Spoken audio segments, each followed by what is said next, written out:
Désirées Baby by Kate Chopin. As the day was pleasant, Madame Valmondé drove over to L'Abri to see Désirée and the baby. It made her laugh to think of Désirée with a baby. Why, it seemed but yesterday that Désirée was little more than a baby herself, when Monsieur, in riding through the gateway of Valmondé, had found her lying asleep in the shadow of the big stone pillar. The little one awoke in his arms and began to cry for Dada. That was as much as she could do or say. Some people thought she might have strayed there of her own accord, for she was of the toddling age.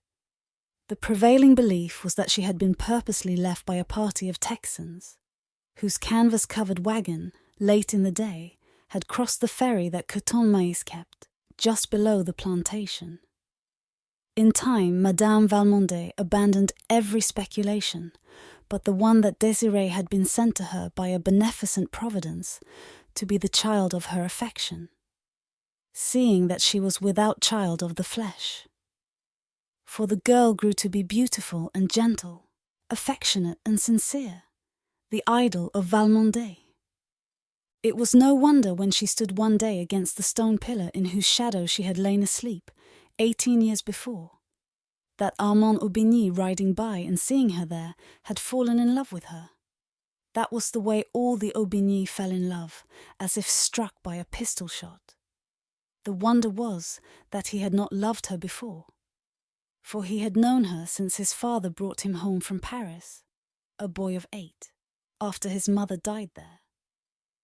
The passion that awoke in him that day, when he saw her at the gate, swept along like an avalanche, or like a prairie fire, or like anything that drives headlong over all obstacles.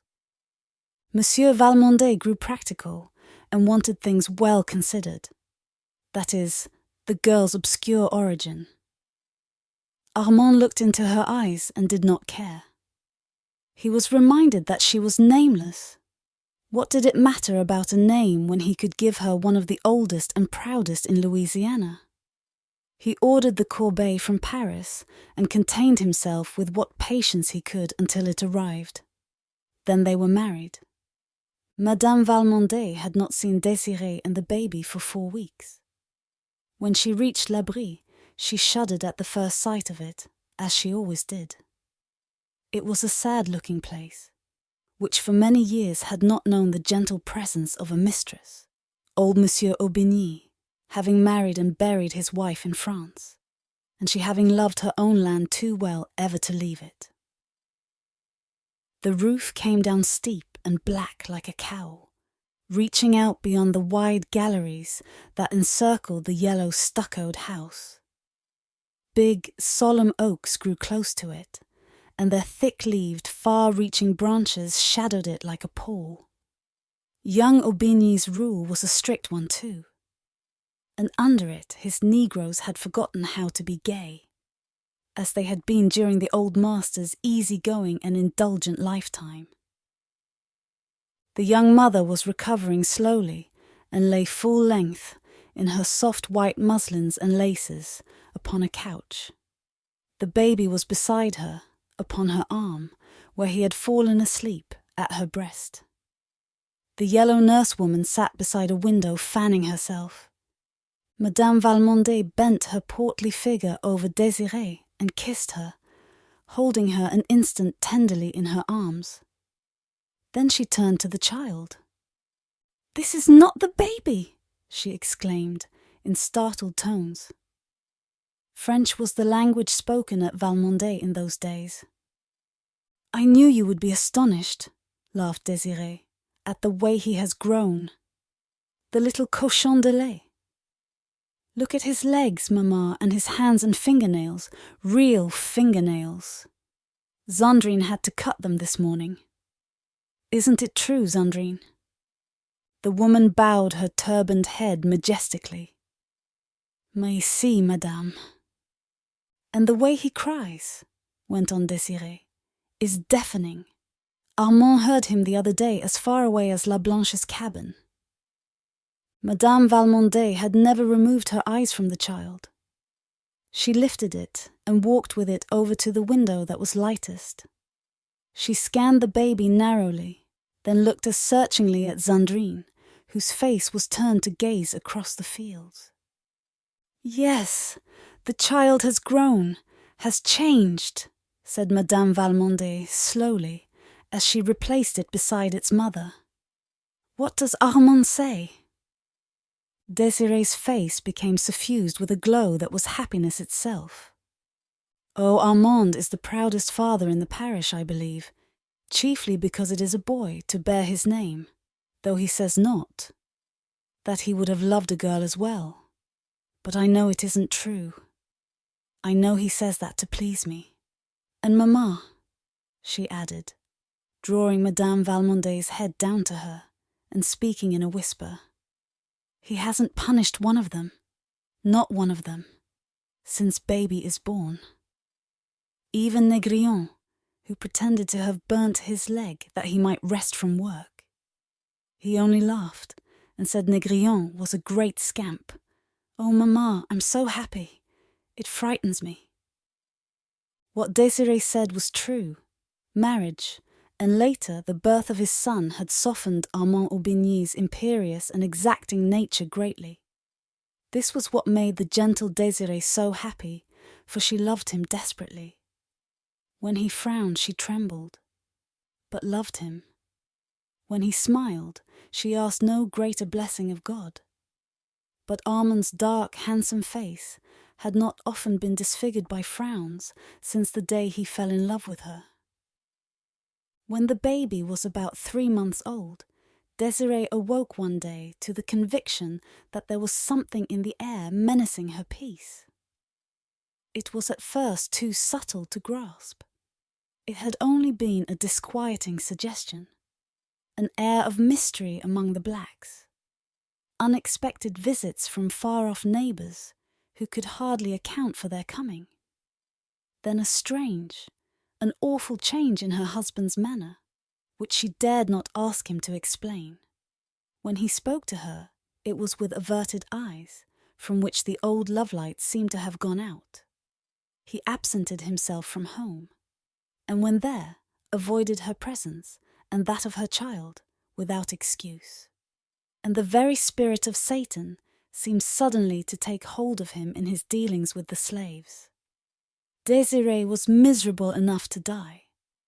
She sat in her room, one hot afternoon in her peignoir, listlessly drawing through her fingers the strands of her long silky brown hair that hung about her shoulders. The baby, half naked, lay asleep upon her own great mahogany bed, that was like a sumptuous throne, with its satin-lined half-canopy. One of La Blanche's little quadroon boys, half naked too, stood fanning the child slowly with a fan of peacock feathers. Désirée's eyes had been fixed absently and sadly upon the baby, while she was striving to penetrate the threatening mist that she felt closing about her. She looked from her child to the boy who stood beside him, and back again, over and over. "Ah!" It was a cry that she could not help, which she was not conscious of having uttered.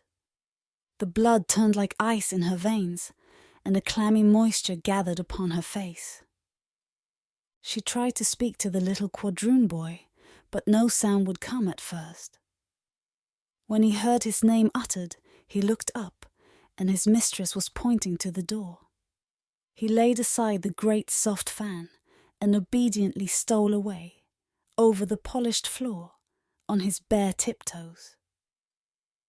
She stayed motionless, with gaze riveted upon her child, and her face the picture of fright.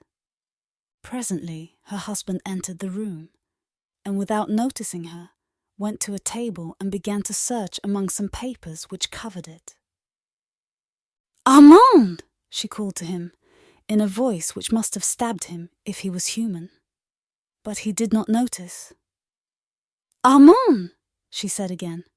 Then she rose and tottered towards him. "Armand!" she panted once more, clutching his arm. "Look at our child. What does it mean? Tell me!" He coldly but gently loosened her fingers from about his arm and thrust the hand away from him. "Tell me what it means," she cried despairingly. "It means," he answered lightly, "that the child is not white. It means that you are not white." A quick conception of all that this accusation meant for her nerved her with unwonted courage to deny it. "It is a lie. It is not true. I am white. Look at my hair. It is brown. And my eyes are grey, Armand. You know they are grey. And my skin is fair." Seizing his wrist. "Look at my hand. Whiter than yours, Armand." She laughed hysterically. "As white as La Blanche's," he returned cruelly, and went away, leaving her alone with their child.